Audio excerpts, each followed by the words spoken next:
para a meditação. Oremos. Senhor nosso Deus e Pai querido, muito obrigado pela graça do Senhor em nossas vidas. Somos gratos a Ti, ó Pai, pelo dom da salvação em Cristo. Somos gratos ao Senhor pelo privilégio de estarmos reunidos para juntos aprendermos da Tua Santa Palavra. Pedimos, ó Pai, a iluminação do Teu Santo Espírito a cada um, para que cada um possa compreender a Tua vontade e assim, ó Pai, cumpri-la para a Tua glória. Nós oramos agradecidos em nome do Teu Filho amado, nosso Senhor e Salvador, Jesus Cristo. Bem, irmãos, nós vamos estudar nessa noite a lição de número 5. Estamos fazendo um estudo baseado na apostilha, que é de autoria do pastor José Vieira. E a lição de número 5 fala que Jesus é o único Salvador. É a salinha, né? Para as crianças, podem acompanhar a minha esposa na salinha. E nós já observamos, só para relembrarmos aí cada título, né, dos temas que estudamos, nós estudamos sobre a Palavra de Deus, observando assim a importância da Palavra de Deus em nossas vidas. Estudamos também sobre o problema do pecado, que era a segunda lição, para entendermos que todos somos pecadores e que nós precisamos da graça de Deus, porque o pecado nos conduz à morte, tanto a morte física quanto a morte eterna, porque o salário do pecado é a morte. Vimos na lição de número 3 que Deus ama o pecador. Todos somos pecadores, mas esse não é o fim da história, porque Deus ama o pecador e Ele providencia um meio para reconciliar o ser humano com Ele. Na quarta lição nós vimos que uma dessas pontes, podemos dizer assim, para nos levar de volta a Deus é o arrependimento. Precisamos nos arrepender dos nossos pecados e confiar na salvação que Deus oferece. E na quinta lição vamos observar que Jesus é o único Salvador, ou seja, Ele é o único caminho que nos conduz à salvação, que nos conduz ao céu. Como introdução, nós precisamos entender que é necessário a pessoa partir para a eternidade com a segurança de sua salvação, porque depois da morte não há retorno. Eu costumo às vezes até brincar não com as coisas de Deus, né? Vocês sabem que às vezes eu tenho umas aplicações para a gente refletir de forma de brincadeira, que tem pessoas que dizem assim, eu não posso acreditar na eternidade porque ninguém nunca voltou de lá para dizer como é. Se é bom ou se é ruim, então eu vou aproveitar a minha vida nesse mundo, porque lá eu não sei como é. E aí aproveitar no sentido que alguns dizem, né, principalmente o incrédulo, na verdade, ele diz que quer aproveitar a vida, mas como? Com coisas totalmente erradas e fora da vontade de Deus. Aí diz que isso é aproveitar a vida. Na verdade é desgastar a vida e acabar com a própria vida, né? Muitas vezes. E eu costumo brincar dizendo assim, a pessoa não volta da eternidade por dois motivos. Primeiro, quem está no inferno está preso. Ele não vai voltar. E está preso não vai sair de lá. Quem está no céu não é doido de voltar para esse mundo. Vai fazer o que aqui? Então, por isso que se a pessoa ficar esperando alguém voltar da eternidade para contar como é lá, não vai saber nunca como é a eternidade. Quem está no céu não é doido de voltar para cá. E quem está no inferno está preso. Então, não vai voltar. Se a pessoa estiver esperando alguém voltar da eternidade para contar como é lá, vai morrer esperando, porque não vai voltar. E nós vemos o exemplo muito claro na parábola do rico e Lázaro, que o rico pede, o pai Abraão, né? Manda Lázaro à minha casa paterna, porque eu tenho 5 irmãos, para que eles dê testemunho, para eles não virem para esse lugar de tormento. E o pai Abraão diz o quê? Não, eles têm Moisés e os profetas, que é a Bíblia. Ouçam-nos. E aí o rico, não, pai Abraão, se alguém dentre os mortos for ter com eles, arrepender-se-ão. E o pai Abraão diz, se eles não ouvem Moisés e os profetas e a Bíblia, tão pouco se deixarão persuadir, ainda que alguém ressuscite dentre os mortos. Então o morto ressuscitar e vir contar como é a eternidade, não tem mais poder do que a Bíblia. É isso que o pai Abraão quer nos ensinar. Se a pessoa não se converter com base no que a Bíblia Sagrada ensina, um morto ressuscitar não vai ser suficiente. Porque a palavra de Deus tem muito mais poder do que um morto sair da sepultura. É só você observar a criação. Observe a criação. Você consegue encarar o sol? Consegue? Olhar para o sol? Não consegue. E como é que o sol foi criado? Com a palavra de Deus. Deus disse, haja luz, e houve luz. Então a palavra que tem poder para criar algo tão tremendo que nós não podemos nem olhar, se essa palavra não puder salvar, acho que um morto vai poder salvar alguém? Vai persuadir alguém, convencer alguém da salvação? Não vai. Porque ele não tem mais poder do que a palavra de Deus. E observa a criação, né? Esses dias a irmã Mariane colocou no grupo lá, não foi? O que um telescópio conseguiu visualizar, né? Estrelas e tudo. Você fica assim maravilhado com o show de cores que Deus mostra na criação, né? As estrelas, as cores ali. É algo que você fica assim maravilhado. Como pode alguém criar aquilo, né? Como pode isso ter existido do nada, como alguns dizem, né? Os evolucionistas. Foi de uma explosão. Mas com explosão criar algo tão belo, tão magnífico daquele jeito. A gente sabe que explosão só gera destruição. É só olhar para a guerra, né? E você vai ver que a explosão não cria nada, não constrói nada, só destrói. Mas Deus, no seu poder, na sua graça, com a sua palavra, Ele cria coisas magníficas e extraordinárias. Então, a palavra de Deus é que é poderosa para salvar. Então, o ser humano ele precisa se preparar para a eternidade. Partir para a eternidade seguro, sabendo para onde vai. E aí você vai me perguntar, né? E tem como eu saber? Tem. Com base na Bíblia, tem como saber sim. Nós vamos observar aqui alguns versículos. Hebreus, capítulo 9, verso 27, está escrito assim. E assim como aos homens, ou seja, aos seres humanos, não só as pessoas do sexo masculino, né? Aos homens, ou seja, aos seres humanos, à humanidade, está ordenado morrerem uma só vez, vindo depois disto o juízo. Ou seja, depois disto é depois da morte. Depois da morte, segue o juízo. Qual o juízo que segue ali pós-morte? É o juízo da salvação. Se você vai entrar no céu ou se você vai para o inferno. É esse juízo pós-morte que acontece. E esse juízo ele é feito com base em quê? Na fé no Senhor Jesus Cristo. Quem creu no Senhor Jesus vai para o céu. Quem não creu no Senhor Jesus vai para o inferno. Esse é o juízo pós-morte. Por isso que o ser humano ele precisa se preparar para esse momento, para o momento da morte. Irmão, não fala nesse negócio não, que dá mal agouro, né? Uma vez a gente evangelizando em Minerolândia, teve uma mulher que falou sobre isso. Não, meu filho, não fala em morte não, que dá azar, né? Não, senhora, a gente está preparando você para a eternidade. Você vai no médico. Você quer que o médico minta? Quer? Não, você quer que o médico diga a verdade, para lhe preparar para enfrentar aquela doença da maneira correta. E é o que nós fazemos, nós dizemos a verdade para preparar as pessoas para enfrentar a doença do pecado. Porque a Bíblia nos diz em Romanos 6 e 23 que o salário do pecado é o quê? A morte. Então, a doença do pecado nos conduz à morte. Morte física e morte eterna. Mas não para por aí. Mas o dom gratuito de Deus é a vida eterna em Cristo Jesus, nosso Senhor. Então, Ele é o único Salvador. Jesus é o único caminho que pode nos conduzir à eternidade. Por quê? Porque Ele pode nos livrar do pecado. Ele pode perdoar os nossos pecados. Ele pode tirar o pecado das nossas vidas. Aí, quando morrermos, vamos nos apresentar diante de Deus sem pecado. Observe que eu não estou dizendo que no momento em que você crê em Cristo, você para de ser pecador. Viu? Não estou dizendo isso. O crente não peca. Não estou dizendo isso. O crente é pecador assim como os outros, seres humanos. A única diferença é porque quando a pessoa creu no Senhor Jesus, ele recebeu o Espírito Santo. Agora ele tem uma nova natureza dentro dele. E essa nova natureza o impele a pedir perdão a Deus e não querer viver na prática do pecado.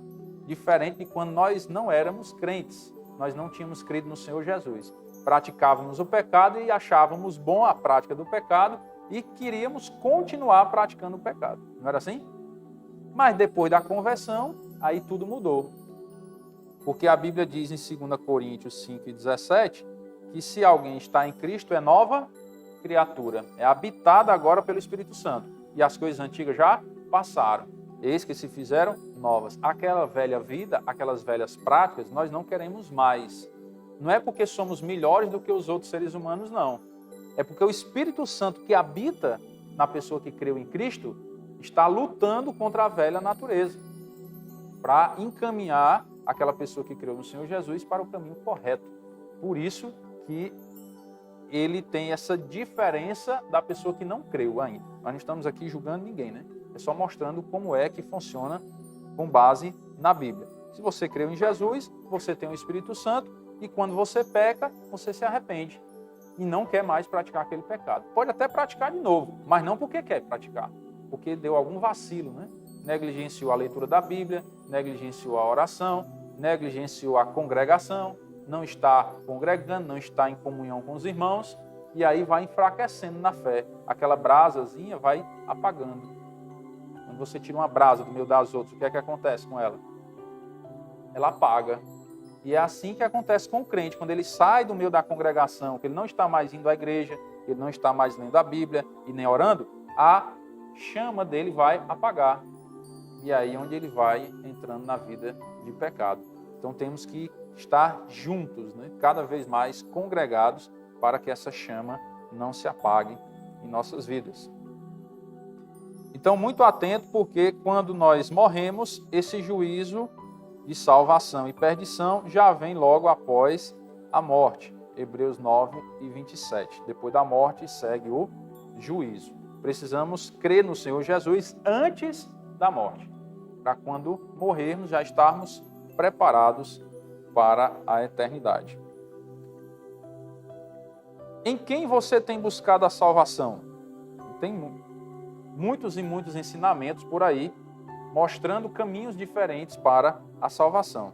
E nós vamos ver alguns testemunhos bíblicos que provam que somente Jesus pode salvar o pecador. Vamos observar aqui alguns servos de Deus que testemunharam como é que o ser humano pode chegar à salvação. Vamos para João, capítulo 6, verso 66. João 6 e 66. Esse é aquele texto que de vez em quando eu faço menção aos irmãos, quando Jesus estava pregando que ele era o pão da vida, né? Quem não comer da carne dele, não beber do sangue, não tem parte com ele. Ou seja, quem não crê no Senhor Jesus não vai para o céu.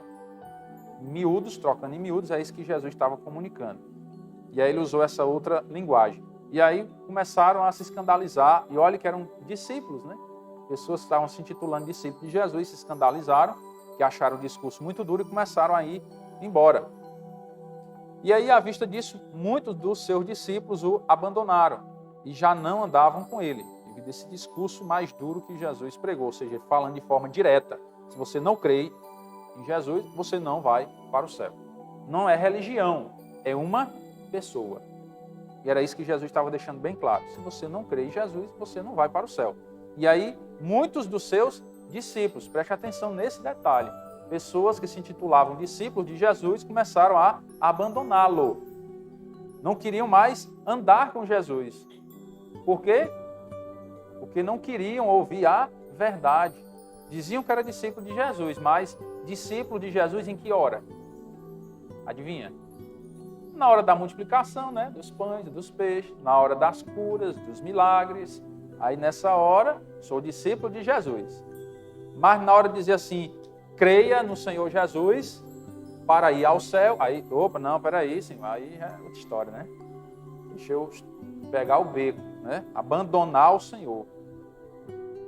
Isso muitos fizeram no passado. Então isso não nos pega de surpresa hoje. Quando nós pregamos o Evangelho de Cristo e alguns abandonam.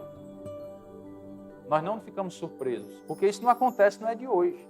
Da época de Jesus, isso já acontecia. E aí nós observamos o texto bíblico e sabemos, se infelizmente hoje acontecer, isso não é o nosso desejo. Nós queremos é que as pessoas se firmem no Evangelho, por isso pregamos a verdade. Mas infelizmente quando isso acontece, nós não ficamos surpresos, porque sabemos que infelizmente algumas pessoas não querem Jesus de verdade. Querem só um Jesus curador, um Jesus milagreiro. Quando você chama realmente para servir a Jesus, aí alguns abandonam. Isso já aconteceu no passado. E aí Jesus perguntou aos 12, Porventura quereis também vós retirar-vos? Jesus não foi amolecer o discurso ou mudar, porque alguns estavam abandonando ele. Vocês também querem se retirar? E aí os 12 discípulos, né? Ele se dirigiu aos 12, e aí Pedro respondeu: Senhor, para quem iremos? Tu tens as palavras da vida eterna. Então, como é que nós vamos encontrar a salvação e a vida eterna? Em Jesus. Está aqui o testemunho do apóstolo Pedro. Tu tens, Jesus, tu tens as palavras da vida eterna. Vamos procurar a vida eterna onde? Numa religião? Vamos procurar a vida eterna em uma outra pessoa que não seja Jesus? Vamos procurar a vida eterna no cerimonialismo, na religiosidade? Onde vamos procurar a vida eterna? Em Jesus, porque Ele tem as palavras da vida eterna. As pessoas que dizem que seguem Pedro deviam seguir a orientação de Pedro. Porque Pedro diz: tu tens as palavras da vida eterna, Jesus. Então temos que seguir Jesus. E aí ele ainda conclui dizendo: e nós temos crido. Aí Pedro fala pelos 12. E nós temos crido e conhecido que tu és o Santo de Deus. Jesus era o Santo de Deus, aquele que veio para salvar o pecador.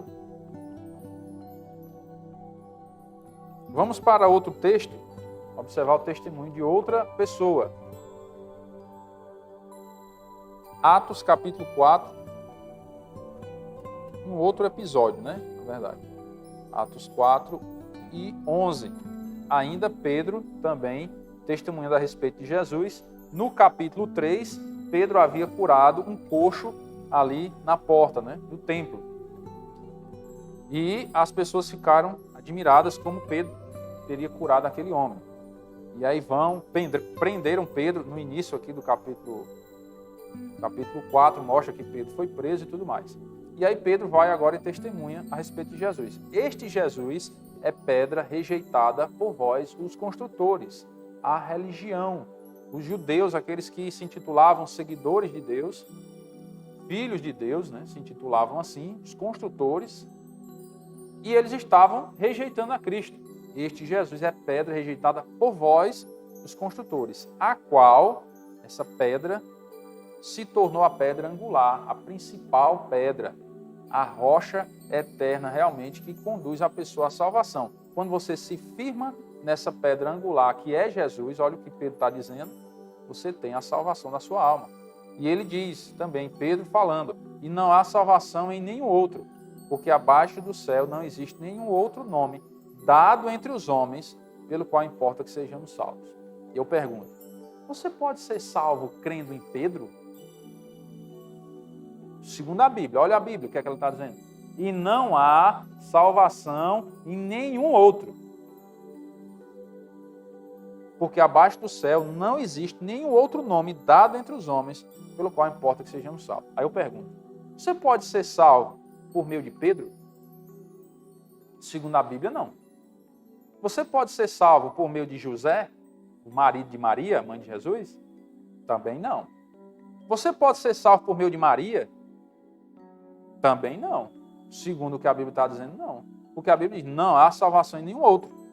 Só há salvação em Jesus. Você pode ser salvo crendo em Paulo? Também não. Você só pode ser salvo crendo em Jesus, porque é isso que a Bíblia diz. E aqui eu não estou desmerecendo Pedro, José e Paulo. Não estou dizendo que eles não valem nada, porque tem gente que acha que os crentes odeiam Maria, né? Ah, o crente odeia Maria, o crente odeia Paulo e Pedro, porque só fala em Jesus, Jesus, Jesus, né? É lógico que quando vamos falar a respeito da salvação, falamos em Jesus, porque Ele é o único caminho para a salvação. Mas nós amamos Maria, amamos Pedro, Paulo e José também, porque eles foram servos fiéis a Deus. A própria Maria teve que crer em Jesus para ser salva. A própria Maria. E naquele momento lá, vocês lembram do milagre de Jesus em transformar água em vinho, né? Não era cachaça de uva, era vinho, né? A própria Maria disse, ouça tudo o que ele disser, faça tudo o que Jesus mandar fazer. A própria Maria transferiu a autoridade para Cristo. Aí há pessoas hoje que querem inverter os papéis, como se Maria fosse a autoridade máxima e ela quem manda em Jesus, e Jesus tem que obedecer a Maria. e está invertido os papéis. Com base na Bíblia está invertido. A própria Maria passou a bola para Jesus. Ó, faça o que Jesus mandar. E aí, os seguidores de Maria deviam fazer o quê? A mesma coisa. Dar autoridade a quem é devido, a Cristo, ao Senhor Jesus Cristo. Então, temos que observar as Escrituras. Por isso que a Bíblia diz, errais por não conhecer as Escrituras e nem o poder de Deus. Se eu não conhecer as Escrituras, eu vou errar. Porque o mundo tem filosofias aí muito lindas, palavras muito bonitas e argumentos muito convincentes. Se eu não tiver o conhecimento bíblico, eu vou errar. Precisamos da base bíblica para saber realmente o caminho da salvação e não sermos levados por ventos de doutrina que nos distanciam da verdade e do verdadeiro caminho que nos conduz ao céu. Então, repito, para reforçar, não estou dizendo que Maria não vale nada, nem José, nem Pedro, nem Paulo, pelo amor de Deus. Estou dizendo que eles não salvam. Por que não salvam? Porque a Bíblia diz que eles não salvam. A Bíblia diz que só Jesus salva. Não há nenhum outro nome dado entre os homens pelo qual importa que sejamos salvos. Ou seja, é só o nome de Jesus que pode salvar. Os outros que eu citei aqui são muito importantes. Maria, José, Pedro, Paulo nos deram um exemplo de como servir a Deus, né, de fé, de abrir mão da própria vida. Paulo era perseguidor da igreja e passou a ser perseguido por causa do Evangelho. Então nos deu um exemplo muito grande de serviço a Deus. Né? Maria também foi uma serva fiel ao Senhor. Então nos deu o exemplo. Maria abriu mão da sua própria vida também. Você já pensou uma mulher noiva aparecer grávida? Na época lá de Jesus? Era para ser morta, apedrejada. Porque o que eu entender é que ela traiu o marido, o noivo, né? Então tinha que ser apedrejada. E ela, eis aqui a serva do Senhor, faça em mim segundo a tua vontade. Ela arriscou a própria vida dela. Quem de nós aqui já arriscou a vida por Jesus? Quem? Ninguém. Então Maria é um exemplo para nós. Ela só não salva, mas ela é um exemplo de cristã. Podemos seguir o exemplo de Maria, estando dispostos a entregar a nossa vida por Cristo. Esse é o exemplo que Maria nos dá. Mas que ela salva, eu não posso acreditar nisso, porque a Bíblia não fala isso. Ah, que Maria pode interceder por nós a Deus. Pode? Segundo a Bíblia, não. Segundo a Bíblia, Maria não pode interceder a Deus por nós. E aí eu vou crer em quê? Tenho que crer na Bíblia, em que as Escrituras nos falam. Vamos observar 1 Timóteo, capítulo 2, verso 5.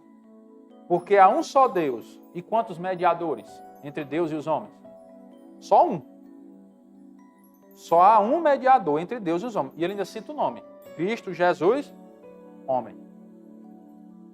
Então, por que eu tenho que crer em Maria como a mediadora? Ah, não, eu vou rezar, eu vou orar a Maria, para Maria falar a Deus por mim. Não pode. Não pode, porque diz que só há um. Não sou eu que estou dizendo, é a Bíblia, a palavra de Deus. Se você crê na Bíblia, você tem que crer nisso. Há um só Deus e um só mediador entre Deus e os homens, Cristo Jesus. Crê na Bíblia? Pois crê nisso.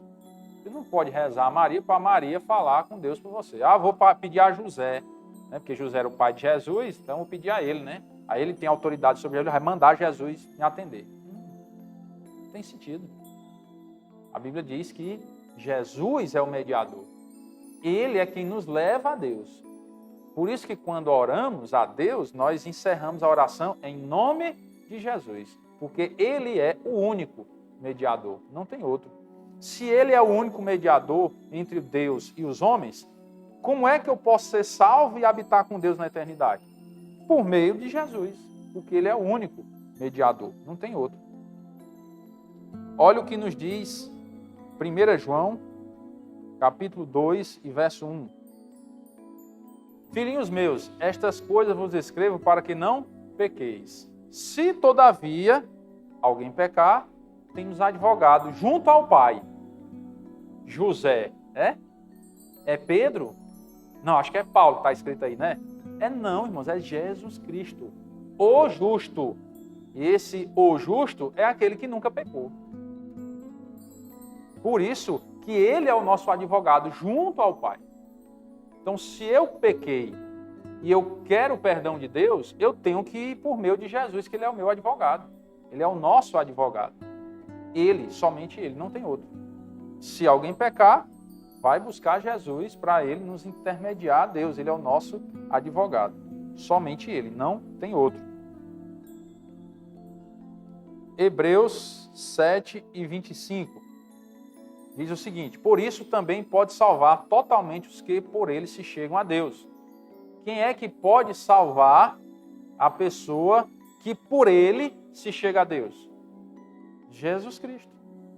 É o Senhor Jesus Cristo que pode salvar os que por ele se chegam a Deus, vivendo sempre para interceder por eles, ou seja, por aquelas pessoas que se chegam a Deus por meio de Jesus.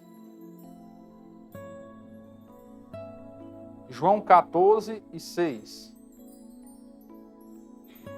O próprio Senhor Jesus Cristo, ele diz: eu sou o caminho e a verdade e a vida. Ninguém vem ao Pai senão por mim. Como é que vai chegar a Deus? Como você vai morar com Deus na eternidade? Isso é símbolo de salvação e vida eterna. Se você for por meio de Jesus, porque ele é o caminho, e ninguém vai até o Pai se não for por meio de Jesus. João 8 e 12 nos diz: de novo lhes falava Jesus dizendo: eu sou a luz do mundo. Quem me segue não andará nas trevas, pelo contrário, terá a luz da vida, a salvação da sua alma. Se você seguir a Jesus, então a salvação é pelas obras. O texto não está dizendo isso. Como é que você segue a Jesus? É crendo nele, para a salvação. Então, se você crê nele, você está seguindo ele, para a salvação. E aí eu vou praticar boas obras, depois que crê em Jesus, para a glória de Deus e para o nosso próprio bem, como nós vimos hoje de manhã, não foi? Por que eu tenho que cumprir os mandamentos de Deus? Primeiro, para a glória dele, depois, para o nosso próprio bem.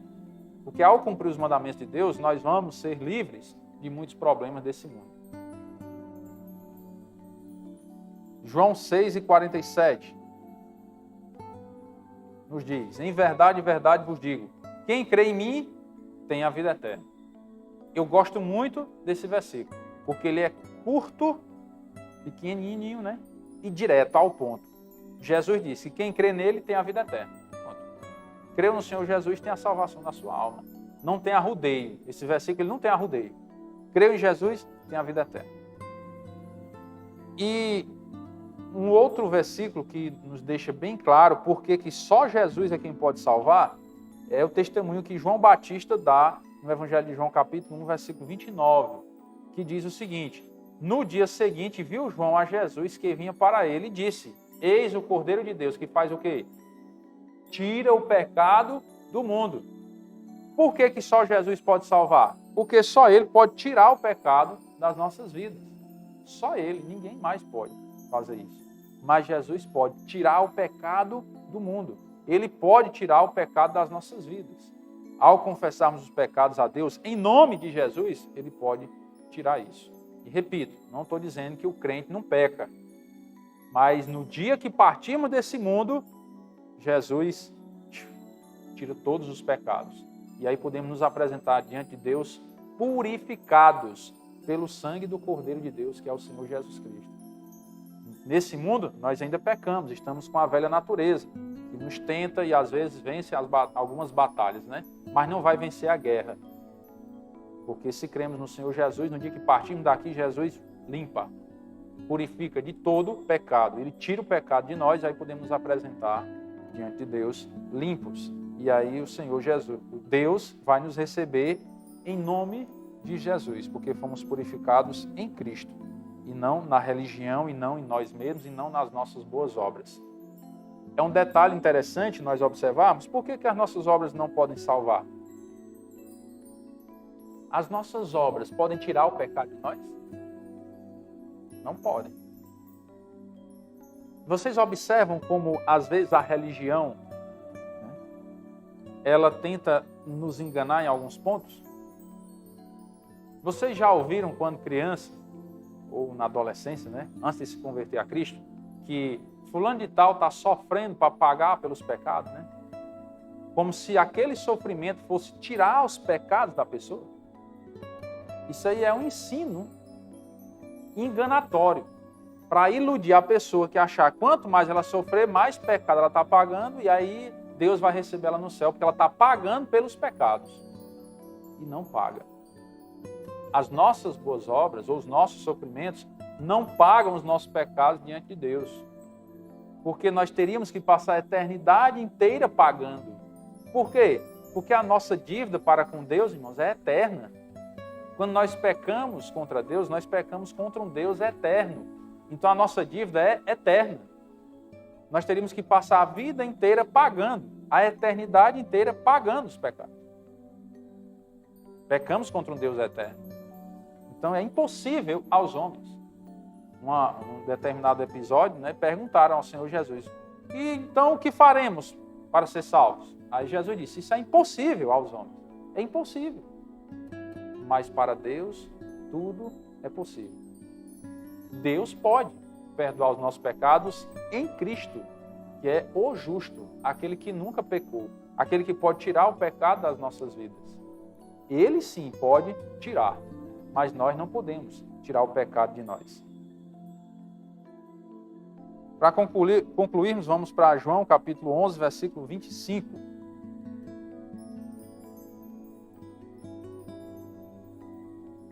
João 11, 25. Jesus aqui conversando, né, com Marta, irmã de Lázaro, aquele que havia morrido. E aí disse Jesus: eu sou a ressurreição e a vida. Quem crê em mim, ainda que morra, viverá. Mesmo que morra fisicamente, viverá eternamente, porque terá a vida eterna. Por quê? Porque creu em Jesus. E todo o que vive e crê em mim não morrerá eternamente. Vai morrer até, fisicamente vai morrer, porque vai para o cemitério um dia. Mas eternamente não. E aí ele pergunta: crês isto? Aí ela respondeu, né? Sim, Senhor, respondeu ela. Eu tenho crido que tu és o Cristo, o Filho de Deus que devia vir ao mundo.